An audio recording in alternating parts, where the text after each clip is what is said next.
नमस्कार, स्वागत है आप सभी का संसद टीवी पर। आप देख रहे हैं आज की खबर। आपके साथ मैं हूं दीक्षा कोहली। अगले आधे घंटे में होंगी देश और दुनिया की हर जरूरी खबर। राज्यों की सुर्खियों और मौसम के हाल पर भी डालेंगे नजर। शुरुआत करते हैं हेडलाइंस के साथ। देश में 5G सेवाओं की शुरुआत। प्रधानमंत्री ने कहा, नए युग में प्रवेश और अनंत अवसरों की शुरुआत। अगले 2 सालों में देश के 80 से 90% इलाकों में 5G सेवाएं होंगी उपलब्ध। अगस्त के मुकाबले सितंबर में बढ़ा जीएसटी कलेक्शन। पिछले माह के मुकाबले 26% ज्यादा संग्रह। लगातार 7वें महीने जीएसटी कलेक्शन 1.47 लाख करोड़ रुपए के पार। इंदौर को लगातार छठी बार भारत का सबसे स्वच्छ शहर का पुरस्कार। वार्षिक स्वच्छता सर्वेक्षण में राज्य श्रेणी में मध्य प्रदेश को पहला स्थान। राष्ट्रपति द्रौपदी मुर्मू ने प्रदान किए पुरस्कार। भारत की पाकिस्तान पर डिजिटल स्ट्राइक। भारत में एक माह में दूसरी बार बंद हुआ पाकिस्तान सरकार का अकाउंट। कानूनी मांग के बाद एक्शन। और महिला क्रिकेट टीम का एशिया कप में जीत से आगाज। श्रीलंका को 41 रनों से दी मात। जेमिमा रॉड्रिग्स की शानदार बल्लेबाजी के बाद गेंदबाजों ने भरपाया कहर।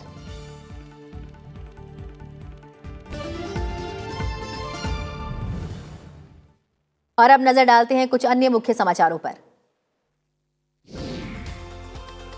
वरिष्ठ कांग्रेस नेता मल्लिकार्जुन खड़गे ने राज्यसभा के नेता प्रतिपक्ष पद से त्यागपत्र दे दिया है। उन्होंने अपना त्यागपत्र कांग्रेस अध्यक्ष सोनिया गांधी को भेज दिया है। आरबीआई के निर्देश पर आज से कार्ड से भुगतान के लिए टोकन व्यवस्था लागू कर दी गई है। मर्चेंट पेमेंट एग्रीगेटर और पेमेंट गेटवे ग्राहकों की कार्ड से जुड़ी जानकारी को सुरक्षित करने के लिए यह व्यवस्था लागू की गई है। आज से आयकर रिटर्न भरने वाले करदाता अटल पेंशन योजना का फायदा नहीं उठा सकेंगे। यानी जिन लोगों की आय 2.50 लाख रुपए से अधिक है, वे अटल पेंशन योजना में निवेश नहीं कर सकेंगे। जेट ईंधन के मूल्य में 4.5% तक की गिरावट आई है। होटलों और रेस्टोरेंट में इस्तेमाल किए जाने वाले वाणिज्यिक एलपीजी की कीमत में 19 किलोग्राम प्रति सिलेंडर 25.5 रुपए की कमी आई है। संयुक्त राष्ट्र में अंतर्राष्ट्रीय अहिंसा दिवस मनाया गया। इस मौके पर संयुक्त राष्ट्र मुख्यालय में भारत के स्थायी मिशन और यूनेस्को महात्मा गांधी शांति और सतत विकास शिक्षा संस्थान की ओर से आयोजित कार्यक्रम में महात्मा गांधी का विशेष आदमकद हेलोग्राम पेश किया गया। उत्तर कोरिया ने कम दूरी की बैलिस्टिक मिसाइलों का परीक्षण किया है। इस सप्ताह ये चौथी बार है जब उत्तर कोरिया ने हथियारों का परीक्षण किया है, जिसकी उसके विरोधियों ने कड़ी निंदा की है। बुर्किना फासो में सैनिकों ने सरकारी प्रसारणकर्ता को नियंत्रण में ले लिया है। सैन्य तख्ता पलट कर राष्ट्रपति बन लेफ्टिनेंट कर्नल पॉल हेनरी सैंडोगो डामिबा को सत्ता से बाहर करने की घोषणा की। फ्लोरिडा के बाद दक्षिण कैलोरिना में एक बार फिर प्रचंड होने के बाद तूफान इयान ने कहर बरपाया है। इयान की वजह से फ्लोरिडा में 17 लोगों की जान चली गई है। संसद के केंद्रीय कक्ष में पूर्व लोकसभा अध्यक्ष जीएमसी बालयोगी को श्रद्धांजलि दी गई। सांसद और पूर्व सांसदों समेत लोकसभा महासचिव ने श्रद्धांजलि अर्पित की। भारतीय महिला टीम जारी वार्षिक अपडेट के बाद आईसीसी की महिलाओं की वनडे और टी20 रैंकिंग में चौथे स्थान पर बनी हुई है।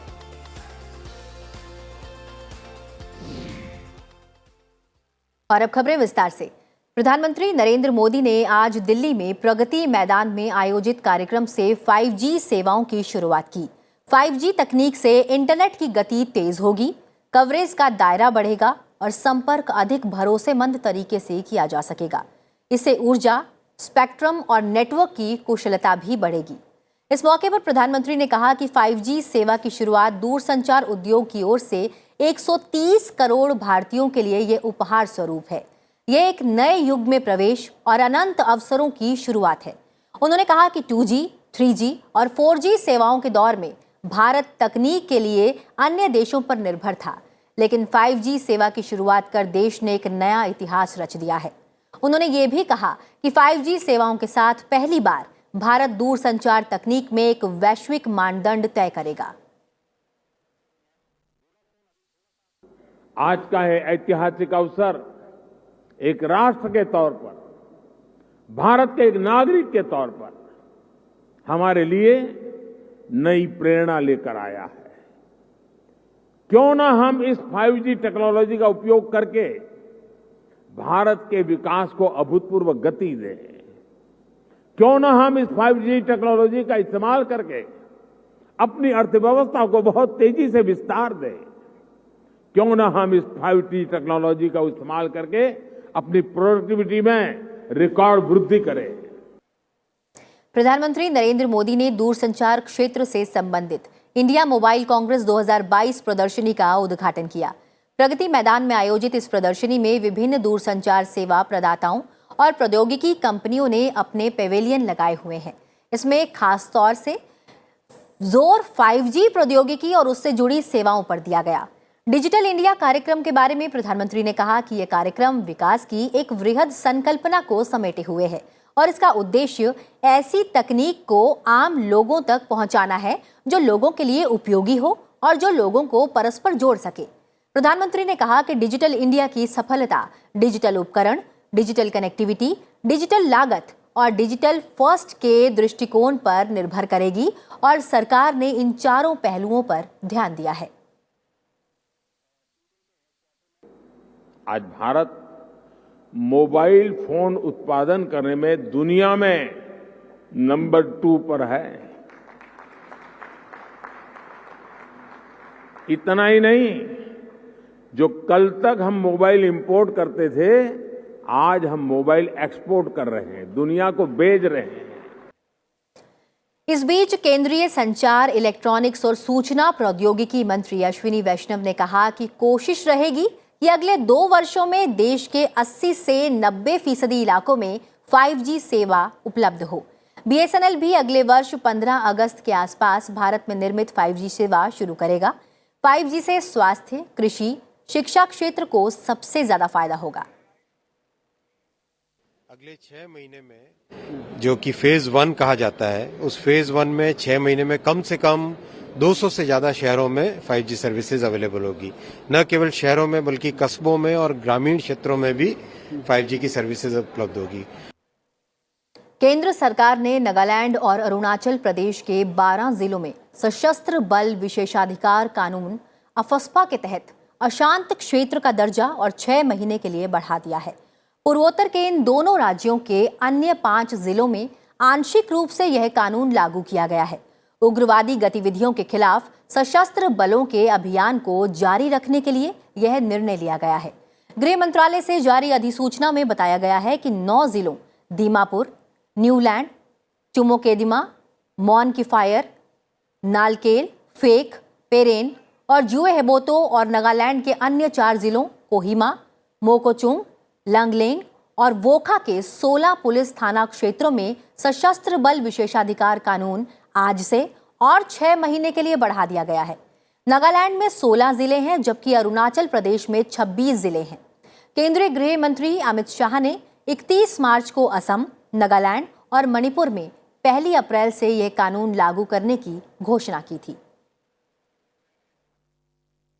रक्षा मंत्री राजनाथ सिंह ने कहा है कि रक्षा लेखा विभाग राष्ट्र निर्माण में अहम भूमिका निभाता है।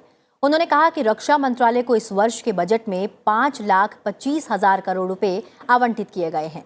रक्षा लेखा विभाग दिवस के अवसर पर आयोजित समारोह में राजनाथ सिंह ने कहा कि विभाग प्रबल प्रणाली पर कार्य कर रहा है, जो एक IT enable payment and accounting system है। उन्होंने कहा कि 2022-23 में घरेलू उद्योग के लिए पूंजीगत खरीद बजट का 68% तय करने सहित निजी क्षेत्र को प्रोत्साहित करने के लिए उठाए गए कदमों के बारे में बताया। रक्षा लेखा विभाग अपने समृद्ध इतिहास को दर्शाने के लिए प्रत्येक वर्ष 1 अक्टूबर को वार्षिक दिवस मनाता है। आज देश एक नए विश्वास और संकल्प के साथ एक नई दिशा की ओर बढ़ रहा है और आजादी के अमृत काल में हमारा लक्ष्य 2047 तक भारत को एक सुपर पावर बनाना है और इस लक्ष्य की प्राप्ति सशक्त एवं आधुनिक डिफेंस फोर्सेस के बिना किसी भी सूरत में संभव नहीं है। इसके लिए जरूरी है कि डिफेंस फोर्सेस के पास पर्याप्त वित्तीय संसाधन हो और उनका ऑप्टिमम तरीके से यूटिलाइजेशन की हो। सुप्रीम कोर्ट ने उस याचिका को खारिज कर दिया है जिसमें आरोप लगाया गया था कि नए संसद भवन के ऊपर राष्ट्रीय प्रतीक का डिजाइन भारत के राज्य प्रतीक अधिनियम 2005 का उल्लंघन करता है। अदालत इस दलील से भी सहमत नहीं थी कि वहां के शेर अधिक आक्रामक प्रतीत होते हैं। अदालत ने कहा कि धारणा किसी व्यक्ति के दिमाग पर निर्भर करती है। अलदानिश रीन और रमेश कुमार मिश्रा की तरफ से दायर याचिका में दावा किया गया था कि राज्य प्रतीक के डिजाइन में बदलाव स्पष्ट रूप से मनमाना है। प्रधानमंत्री नरेंद्र मोदी ने 11 जुलाई को नए संसद भवन की छत पर राष्ट्रीय प्रतीक का अनावरण किया था।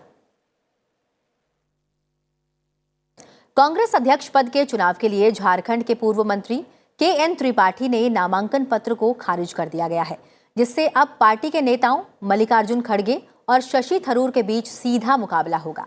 तीनों नेताओं ने शुक्रवार को नामांकन पत्र भरा था, जो इस प्रक्रिया के लिए अंतिम दिन था। कांग्रेस के केंद्रीय चुनाव प्राधिकरण के प्रमुख मधुसूदन मिस्त्री ने कांग्रेस मुख्यालय में कहा कि नामांकन प्रक्रिया के दौरान कुल 20 फॉर्म मिले थे। उनमें से 4 को खारिज कर दिया गया है क्योंकि हस्ताक्षर में दोहराव था या इसका मिलान नहीं हो रहा था।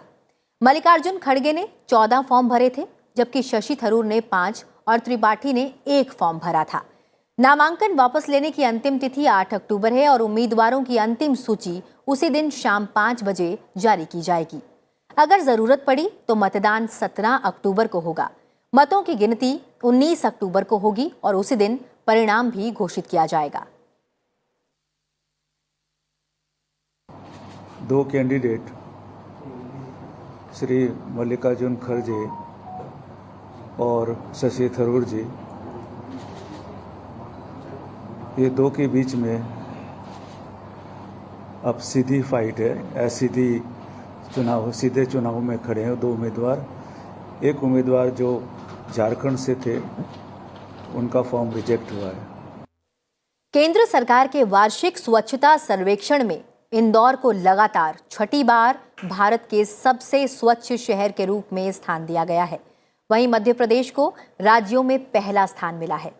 राष्ट्रपति द्रौपदी मुर्मू ने दिल्ली में स्वच्छ सर्वेक्षण 2022 पुरस्कार समारोह में विजेताओं को सम्मानित किया। सर्वेक्षण में मध्य प्रदेश देश का सबसे स्वच्छ राज्य बन गया है। इसके बाद छत्तीसगढ़ और महाराष्ट्र का स्थान है। मध्य प्रदेश के इंदौर को लगातार छठी बार भारत के सबसे स्वच्छ शहर के रूप में स्थान दिया गया है। सूरत ने इस साल बड़े शहरों की श्रेणी में दूसरा स्थान बरकरार रखा है। वहीं 1 लाख से कम आबादी वाले शहरों में महाराष्ट्र का पंचगनी टॉप में रहा। 1 लाख से अधिक आबादी की श्रेणी में हरिद्वार गंगा के किनारे बसा सबसे स्वच्छ शहर रहा। मेरा सुझाव है कि इंदौर शहर के निवासियों ने द्वारा अपनाए गए जन भागीदारी के मॉडल को पूरे देश में अपनाने का प्रयास होने चाहिए। स्वच्छ भारत सर्वेक्षण द्वारा राज्यों और शहर के बीच स्वच्छता के लिए सख्त प्रतिस्पर्धा का बढ़ावा मिल रहा है। इस वर्ष के सर्वेक्षण में 4000 से अधिक शहरों में लगभग 9 करोड़ देशवासियों ने भाग लिया है। और आज की खबर में वक्त हो चला एक छोटे से ब्रेक का। जल्द हाजिर होंगे, बने रहिए संसद टीवी के साथ।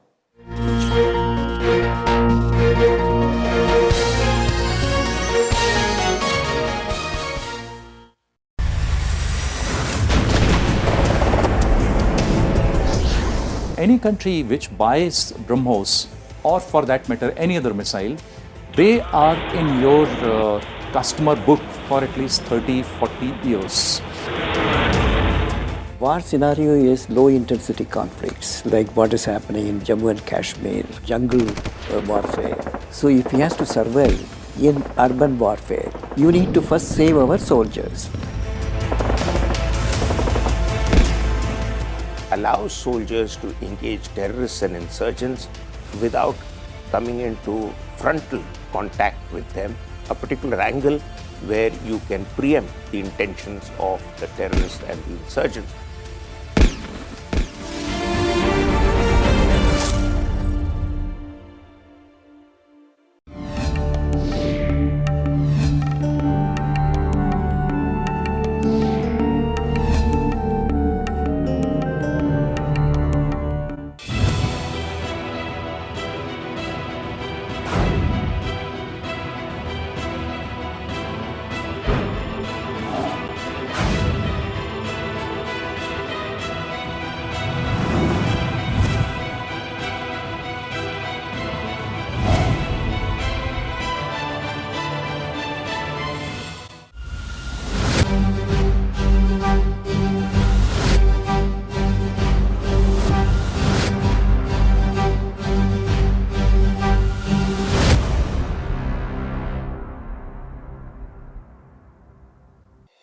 संसदीय गतिविधियों से जुड़ी हर खबर, संसदीय समितियों पर एक नजर।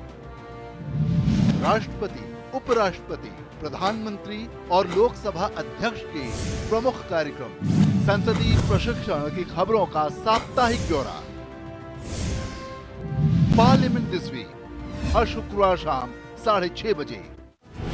Foreign policy matters more than ever before in our interdependent, globalized world. And to get an in-depth analysis of all that is happening in India's external relations, tune into Diplomatic Dispatch. So keep watching Diplomatic Dispatch only on Sunset Television.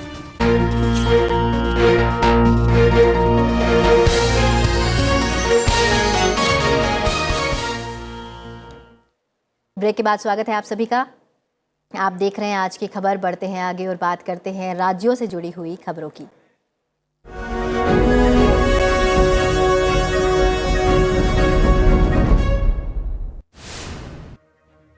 प्रधानमंत्री नरेंद्र मोदी ने पूर्व राष्ट्रपति रामनाथ कोविंद को उनके 77वें जन्मदिन पर बधाई दी। प्रधानमंत्री ने कहा कि उनकी शासन कला और नेतृत्व के लिए उनका काफी सम्मान किया जाता है। केंद्रीय गृह मंत्री अमित शाह 4 अक्टूबर को 2 दिवसीय दौरे पर जम्मू कश्मीर जाएंगे। इस दौरान अमित शाह माता वैष्णो देवी मंदिर में पूजा अर्चना करेंगे, साथ ही विकास परियोजनाओं का उद्घाटन और शिलान्यास करेंगे। कांग्रेस सांसद राहुल गांधी ने भारत जोड़ो यात्रा के 24वें दिन की शुरुआत कर्नाटक के चामराजनगर से की। हालांकि बारिश की वजह से यात्रा बाधित हुई। जम्मू कश्मीर के पूर्व मुख्यमंत्री गुलाम नबी आजाद को उनकी नवगठित डेमोक्रेटिक आजाद पार्टी का अध्यक्ष चुना गया। उत्तराखंड के मुख्यमंत्री पुष्कर सिंह धामी ने देहरादून के लच्छीवाला नेचर पार्क में आयोजित वन्यजीव सप्ताह 2022 कार्यक्रम में शिरकत की। हिमाचल प्रदेश के मुख्यमंत्री जयराम ठाकुर ने मनाली में कला और शिल्प सांस्कृतिक केंद्र के उद्घाटन कार्यक्रम के दौरान लोक नृत्य किया। दिल्ली और उसके आसपास के क्षेत्रों में वायु प्रदूषण की गंभीर चुनौती से निपटने के लिए उठाए जाने वाले कदमों के तहत संशोधित चरणबद्ध प्रतिक्रिया कार्य योजना आज से लागू हो गई है। सरकार ने इथेनॉल और बायोडीजल के मिश्रण के बगैर बिकने वाले पेट्रोल और डीजल पर 2 रुपये प्रति लीटर उत्पाद शुल्क लागू करने का फैसला 1 महीने के लिए टाल दिया है। पश्चिम बंगाल में हेरिटेज रिवर क्रूज के रूप में 8 दशक पुराना पैडल स्टीमर ने फिर से अपनी यात्रा शुरू की है। हुगली नदी पर हेरिटेज क्रूज ने अपनी यात्रा शुरू की।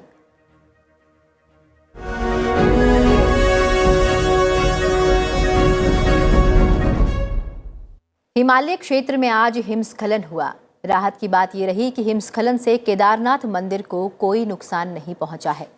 उत्तराखंड में केदारनाथ मंदिर के पास हिमस्खलन होने से तीर्थ यात्रियों में भय का माहौल बन गया है। हालांकि अधिकारियों ने कहा कि मंदिर आने की योजना बनाने वालों को चिंता करने की जरूरत नहीं है। इस घटना ने लोगों को 2013 के केदारनाथ बाढ़ की याद दिला दी, जिसमें हजारों लोग मारे गए थे।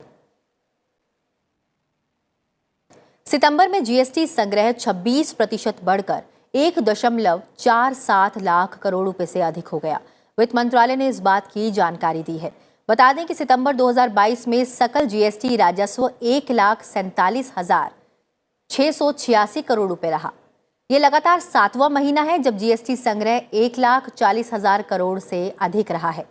वित्त मंत्रालय ने कहा कि सितंबर में संग्रह 1.47 लाख करोड़ रुपए से अधिक हो गया है, जिसमें केंद्रीय जीएसटी 25,271 करोड़ रुपए, राज्य जीएसटी 31,813 करोड़ रुपए, एकीकृत जीएसटी 80,464 करोड़ रुपए और उपकर 10,137 करोड़ रुपए है। विदेश मंत्री डॉक्टर एस जयशंकर ने वडोदरा में 60 विभिन्न देशों के प्रतिनिधियों के साथ वडोदरा के लक्ष्मी विलास पैलेस का दौरा किया। इस दौरान उन्होंने कहा कि आज गर्व की बात है कि विदेश के 50 से ज्यादा राजदूतों के साथ वो यहां आए हैं।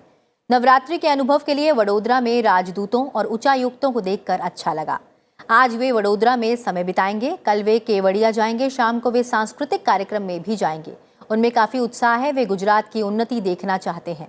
उनके मन में गुजरात के बारे में एक अच्छी छवि बनेगी।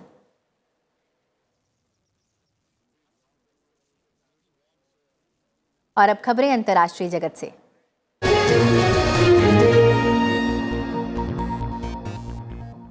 भारत में पाकिस्तान सरकार के ट्विटर अकाउंट को 25 दिन के भीतर दूसरी बार बंद कर दिया है। इससे पहले 7 सितंबर को भी पाकिस्तान सरकार के ट्विटर अकाउंट पर रोक लगा दी गई थी। भारत में पाकिस्तान सरकार के ट्विटर अकाउंट को एक बार फिर से बंद कर दिया गया है।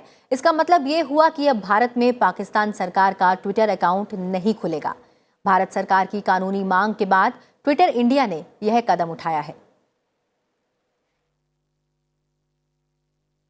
संयुक्त राष्ट्र सुरक्षा परिषद में अमेरिका और अल्बानिया की तरफ से पेश प्रस्ताव पर मतदान से भारत ने अपने को अलग रखा। इसमें रूस के अवैध जनमत संग्रह और यूक्रेनी क्षेत्रों पर उसके कब्जे की निंदा की गई है। प्रस्ताव में मांग की गई थी कि रूस यूक्रेन से अपने बलों को तत्काल वापस बुलाए। परिषद के 15 देशों को इस प्रस्ताव पर मतदान करना था, लेकिन रूस ने इसके खिलाफ वीटो का इस्तेमाल किया, जिसके कारण प्रस्ताव पारित नहीं हो सका। प्रस्ताव के समर्थन में 10 देशों ने मतदान किया और 4 देश चीन, गाबोन, भारत और ब्राजील मतदान में शामिल नहीं हुए। इससे पहले रूस के राष्ट्रपति व्लादिमीर पुतिन ने यूक्रेन के दोनेत्स्क, लुहांस्क, खेरसान और ज़ोपोरिजिया क्षेत्रों पर कब्जा जमाने की शुक्रवार की घोषणा की थी। भारत ने महिला T20 एशिया कप में जीत से आगाज किया है। टीम इंडिया ने बांग्लादेश के सिलहट में शुरुआती मैच में श्रीलंका को 41 रन से शिकस्त दी। भारत ने 150 रन के जवाब में श्रीलंकाई टीम सिर्फ 109 रन ही बना पाई। बता दें कि 151 रन के लक्ष्य का पीछा करते हुए श्रीलंका की टीम सिर्फ 18.2 ओवर में 109 रन बना ऑल आउट हो गई और मैच 41 रन से मैच हार गई। श्रीलंका महिला क्रिकेट टीम ने टॉस जीतकर भारतीय टीम को बल्लेबाजी का न्यौता दिया था। जेमिमा रोड्रिग्स के 76 रन और कप्तान हरमनप्रीत कौर के 33 रनों की बदौलत टीम इंडिया ने 20 ओवर में 6 विकेट खोकर 150 रन बनाए। Jemimah Rodrigues player of the match चुनी गई। गुजरात के वडोदरा में नवरात्रि के 5वें दिन भारी संख्या में श्रद्धालुओं ने वडोदरा नवरात्रि उत्सव में गरबा खेला। चलते चलते आपको छोड़े जाते हैं ड्रोन से ली गई इसी की तस्वीरों के साथ। फिलहाल मुझे दीजिए इजाजत। अपना ख्याल रखिए और देखते रहिए सनसेट टीवी। नमस्कार।